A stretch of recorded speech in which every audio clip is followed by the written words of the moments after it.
All right, I'm back. Right now, we're going to be talking about Ostomy Care. Unfortunately, due to time restrictions, I cannot do the presentation. However, I'm going to give you a packet, and this packet has the first page has the basic responsibilities of how to do ostomy care. We're going to go over that.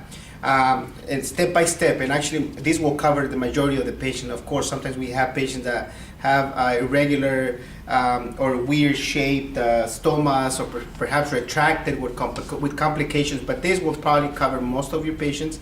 And just practice that. I've seen very few in the past few weeks. I've seen nurses being very proactive and actually doing themselves without me even involved, and they're doing a great job as long as they have the equipment, the proper equipment. So it's paying off. This is you guys are doing great with Ostomy Care. Now the rest of the packet is just for your own information. It's a little bit about stomas, possible complications, when to call the doctor, when to what kind of consults to put on the Meditech system. So whenever you have a patient with an ostomy, 3 consultations are needed. One of them is a dietary consult, so the patient can be instructed on what to eat, what not to eat to avoid diarrhea, constipation, and so forth. The second consultation will be case management consultation, so they can actually start helping them get supplies at home. Remember, we can give them some supplies, but when they leave, what's going to happen? This is expensive. So they have to help them with the supplies that they might need, the insurance, and do whatever they got to do. This is beyond us. This is they got to take care of that part. And then you can do a wound ostomy consultation, and that is for me to do the teaching. Although the teaching, it is a responsibility for all of us to do the teaching as well, because you're gonna watch this video and you can watch it one time, and I'm not gonna expect for you to be a pro at doing the ostomy care, right? We cannot expect a patient just from seeing me and me giving education for 30 minutes or so for them to become pros at doing this, especially if they're in pain or perhaps they're not very receptive to having an ostomy. Sometimes they go through the denial process and they don't learn at the time. So there could be a lot of issues that can be happening at the same time. So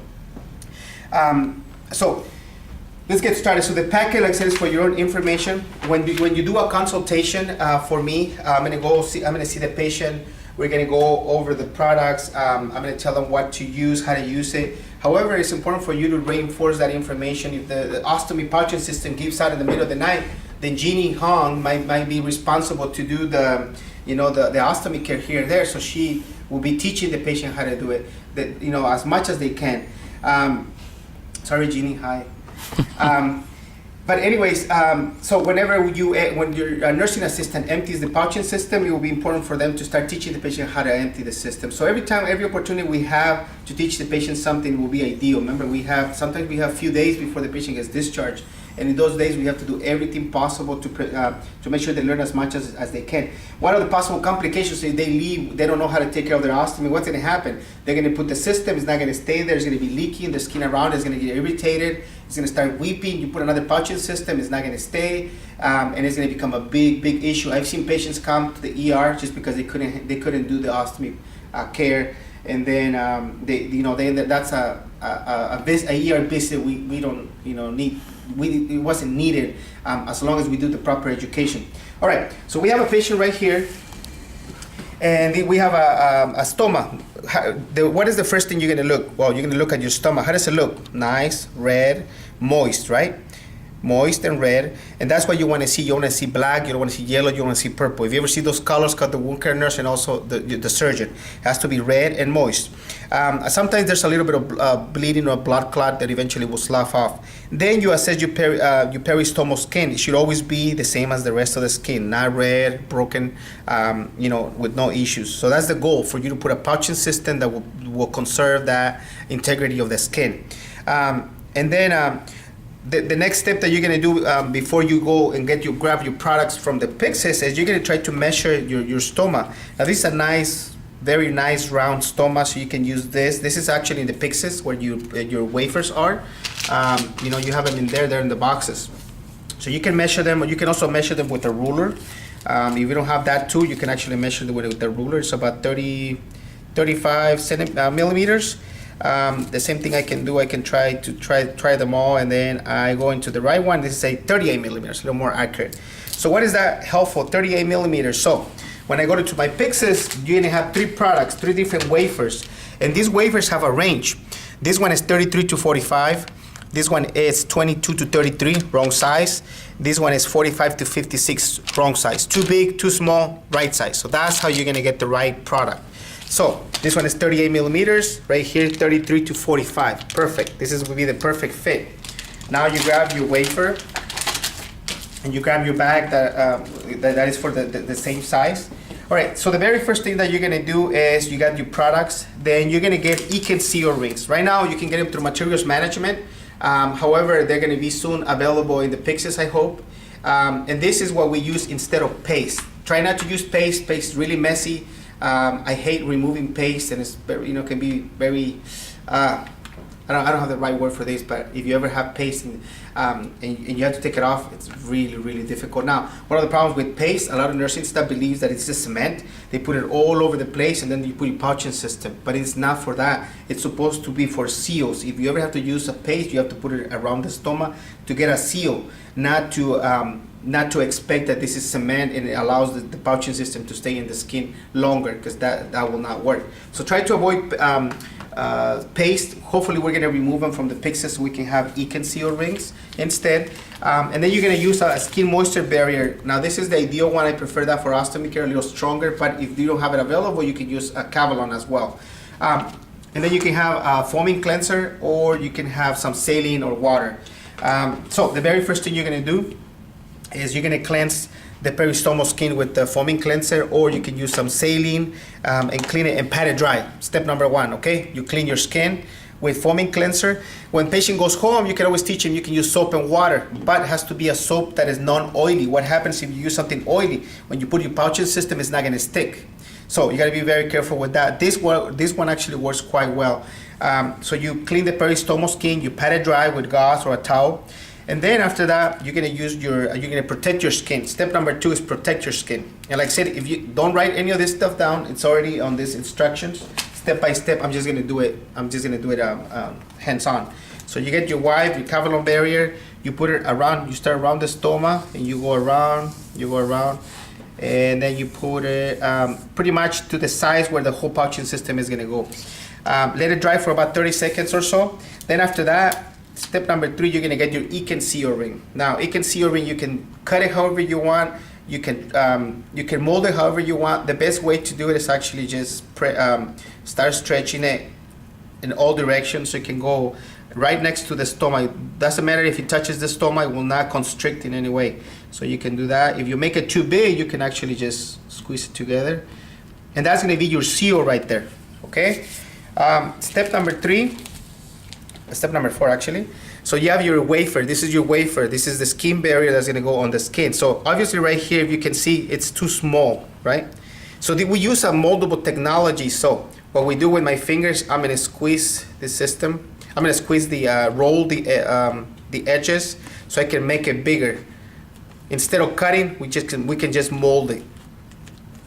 And then I can go right above it, and that's it. That's perfect fit right there. It's a little bigger, that's okay, because I have my seal that will protect the peristomal skin.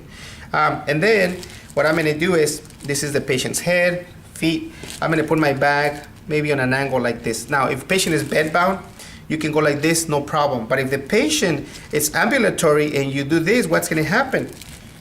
When they're walking, this is gonna be, and it's full of stool, this is gonna be pulling and the system may not last. So you always wanna put it going down. Obviously, if the patient is post-op, you want to do the bag before, because when you put the pouching system and you try to put the bag on top, you have to press really hard. The patient may be in too much pain. So you want to start from the top, start squeezing down until everything snaps like a Tupperware type of seal. And then you're going to remove your first adhesive covering, and then you're going to put it right over the stoma, right there. And you're gonna press lightly, and that's gonna stick to the skin. Then you're gonna remove your the second adhesive lining, and then you're gonna remove the third one right here. And then I try to grab the corners all the time so I can pull and put a little bit of tension.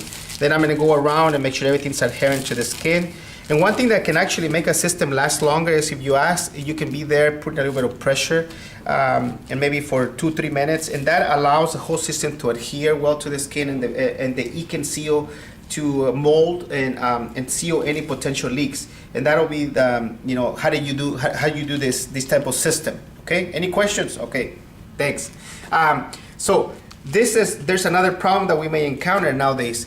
What happens if we have this pouching system with a wound in, right at the mid-abdominal wound right next to a stoma? Well, that becomes a problem because now we have to trim this. Stool might make it here, or a wound actually might make it under the system, and it's going to come off all the time. So this is not the perfect system for that. This is a perfect system without a wound in the middle. So there's another system that we can get through the wound care team that we can actually, it's a customized, this is a 2-piece pouching system, right? We have a wafer and you have a bag. This thing that we have right here is a 1-piece pouching system. It has the bag and the wafer together. Now, we don't mold this one. You can actually have to cut, and you can cut within the outline area. So you can cut it however you want, and you can actually move it around. So we can actually cut it away so we can put the pouching system away from the wound. So what is the step that you're gonna do? Okay. You're gonna do the same thing as before. You're gonna remove your old pouching system. You're gonna clean the skin. You're gonna protect it with your wipe or your Cavalon barrier, and then after that, you're gonna get your ink and seal ring, right? And you're gonna put it on. Then after that, what you can do is with a Sharpie, you can outline the size. This one's not working that well. You can outline the size of the stoma. So this is the size of your stoma right here. So what you can do is you can actually pass it over. You can actually pass it over to your pouching system right here, and you can move, and I'm moving it away to one corner so I can put the pouching system away from the wound. Then once you outline it right there, you cut it, and this is how it looks. So now you have your pouching system. What you're gonna do after that is you're gonna remove the adhesive covering, and then you're gonna align it with the hole. You're gonna put some pressure. You're gonna make sure everything's adherent like before we did with the other system. And then you're gonna put pressure for a couple minutes, and when you see, we move the pouching system away from the wound. Now we have a wound that we can actually put a dressing on.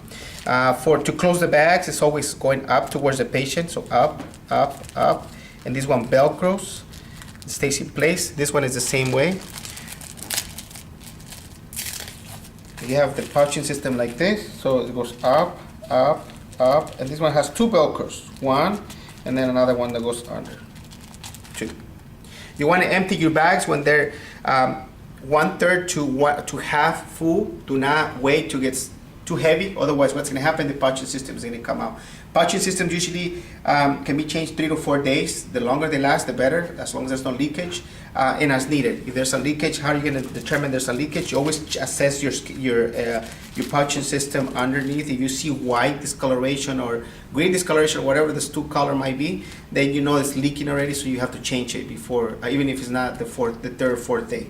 And that's it. That's how you manage those two pouching systems. That you use the 1-piece and 2-piece pouching systems.